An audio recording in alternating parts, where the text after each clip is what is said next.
தற்போதைய அரசியல் சூழலில் பாரதிய ஜனதா கட்சி எம்பி தேஜஸ்வி சூர்யா திராவிட முன்னேற்றக் கழகம், காங்கிரஸ் மற்றும் பெரியாரின் வழிகாட்டியிலான அரசியல் நிலைப்பாடுகளை கடுமையாக விமர்சித்தார்.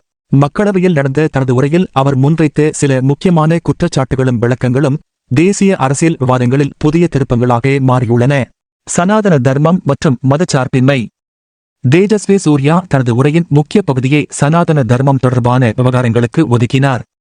அவர் குறிப்பிட்ட சில அம்சங்கள்: திமுகவின் முதன்மை செயலாளர் உதயநிதி ஸ்டாலின் சனாதன தர்மத்தை ஒழிப்போம் என்று கூறியதையும், பின்னர் அவர் தற்போது மதச்சார்பின்மையை, செகுலரிசம் பற்றி பேசுவதை அவரது முக்கிய குற்றச்சாட்டாக விளக்கினார். மதச்சார்பின்மை பற்றிய பேச்சுகள் சில பாசாங்குகளாகவே பார்க்கப்படும் என அவர் தெரிவித்துள்ளார். தேஜஸ்வி சூர்யாவின் கருத்து: சனாதன தர்மம் என்பது இந்தியாவின் அடிப்படை மரபு, இதனை ஒழிப்போம் என்று பேசியவர்கள் மதச்சார்பின்மை என்ற வார்த்தையை தங்கள் அரசியல் உழைப்பிற்கு பயன்படுத்துகிறார்கள் என அவர் குற்றம் சாட்டினார். அம்பேத்கர் மற்றும் பாஜகவின் பங்கு. தேஜஸ்வி சூர்யா தனது உரையில் அம்பேத்கரின் அரசியல், சமூக அடையாளத்தை பாதுகாப்பதில் பாஜகவின் பங்கு முக்கியமானது என வலியுறுத்தினார். அவர் கூறியதாவது: காங்கிரஸ் மற்றும் திமுக பாரம்பரிய ரீதியாக அம்பேத்கரின் கொள்கைகளுக்கு எதிராக செயல்பட்டன.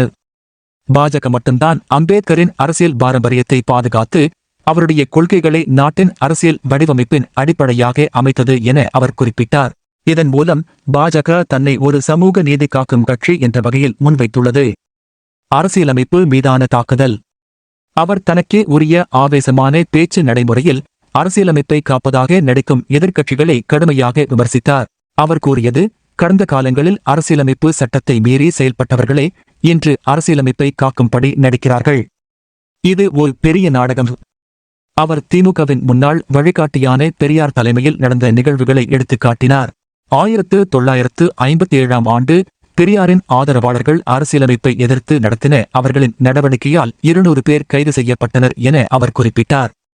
இந்த வரலாற்று நிகழ்வுகளை சுட்டிக்காட்டி திமுகவின் அரசியல் மரபு எப்படி அரசியலமைப்பை எதிர்த்தது என்பதை வலியுறுத்தினார். கச்சத்தீவு விவகாரம்.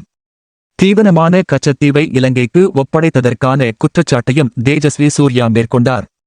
1974ஆம் ஆண்டு கச்சத்தீவு உடன்படிக்கையை காங்கிரஸ் அரசின் மிகப்பெரிய அரசியல் தவறாக அவர் சுட்டிக்காட்டினார். அவர் கூறியதாவது: இந்திய அரசின் சொத்தான கச்சத்தீவை இலங்கைக்கு ஒப்படைத்ததன் விளைவாக தமிழக மீனவர்கள் இன்று வரை பாதிக்கப்படுகிறார்கள். இது காங்கிரசின் அரசியல் தோல்வியை வெளிப்படுத்துகிறது. அண்ணாமலையின் ஆதரவு. தேஜஸ்வி சூர்யாவின் பேச்சை தமிழக பாஜக தலைவர் அண்ணாமலை வரவேற்றார். அண்ணாமலை, திமுகவும் காங்கிரசும் பலமுறை அரசியலமைப்பை மீறிய வரலாற்றை குறிப்பிடாமல் தங்களை மதச்சார்பின்மை மற்றும் ஜனநாயகத்தின் கட்சிகளாக மாற்றிக்கொள்ள முயற்சிக்கின்றன என்று குற்றம் சாட்டினார். கச்சத்தீவை இலங்கைக்கு தாரை வார்த்தது காங்கிரசின் மிகப்பெரிய மறைக்கப்பட்ட குற்றமாக அவர் விளக்கினார். பாஜகவின் நியாயவாதம். தேஜஸ்வி சூர்யா மற்றும் அண்ணாமலை இந்த பேச்சுகளின் மூலம் பாஜகவின் நிலையை வெளிப்படையாக விளக்கினர். பாஜக தன்னை இந்திய மரபுகளுக்கும் மதநிலைவாதத்துக்கும் பாதுகாப்பான கட்சியாக சித்தரிக்கிறது. அதே நேரத்தில் காங்கிரஸ் மற்றும் திமுக போன்ற கட்சிகளை எதிர்த்து அவர்கள் காட்டி வரும் மதச்சார்பின்மையின் பாசாங்குகளை விமர்சிக்கிறது. சமூக மற்றும் அரசியல் பின்னணி. தேஜஸ்வி சூர்யாவின் பேச்சு தமிழக அரசியல் மற்றும் தேசிய அளவிலான மதச்சார்பின்மை விவாதங்களை மீண்டும் தீவிரமாக்கியுள்ளது. மதச்சார்பின்மை மற்றும் அரசியலமைப்பின் மதிப்பு குறித்து திராவிட அரசியல் கொள்கைகள் விமர்சனத்திற்குள்ளாகின்றன. பாஜக தன்னை இந்திய மரபுகளின் உண்மையான பாதுகாவலராகவும் திராவிட கட்சிகளை தொழில்நுட்ப அரசியலமைப்பின் மீறலர்கள் என்று சித்தரிக்கிறது. தேஜஸ்வியின் இந்த பேச்சு தமிழகத்தில் பாஜகவுக்கு ஆதரவு பலப்படுத்தும் முயற்சியாக பார்க்கப்படுகிறது. தேஜஸ்வி சூர்யாவின் பேச்சு குறிப்பாக சனாதன தர்மம், மதச்சார்பின்மை, அம்பேத்கரின் பாரம்பரியம் மற்றும் கச்சத்தீவு விவகாரம் ஆகியவைகளை உள்ளடக்கியதாக இருந்தது. இதன் மூலம் அவர் திமுக, காங்கிரஸ் மற்றும் திராவிட அரசியல் கட்சிகளின் எதிர்ப்பு நடவடிக்கைகளை சுட்டிக்காட்ட முயன்றார். இந்த பேச்சு தமிழகத்தில் பல்வேறு அரசியல் மற்றும் சமூக அமைப்புகளிடையே விவாதங்களை தூண்டியுள்ளது.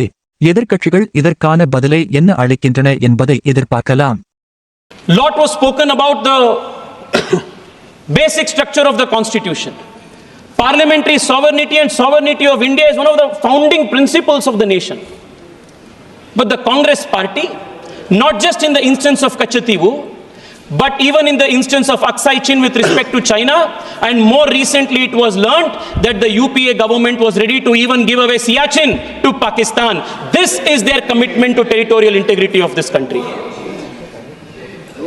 This is the difference between one view which considers India to be a civilizational state, a sacred geography, and between one whose leader of opposition, even when he goes abroad, says India is not a nation but is a union of states. Contrast this view to what Atal Bihari Vajpayee's position was. ये अर्पण की भूमि है, ये तर्पण की भूमि है, इसका कंकर कंकर शंकर है, इसका बिंदु बिंदु गंगा जल है. This is the difference between the BJP, which is the protector of the constitution, protector of our territorial integrity, and other political parties like the Congress, which considers India not as a civilizational state, not as a nation, but as a mere hodgepodge union of states. This is an attack on the constitution, Adhyaksha. அனைத்து விதமான உள்ளூர் மற்றும் உலக செய்திகளுக்கு நமது www.adibantv.com என்ற இணையதளத்தை பார்வையிடவும்.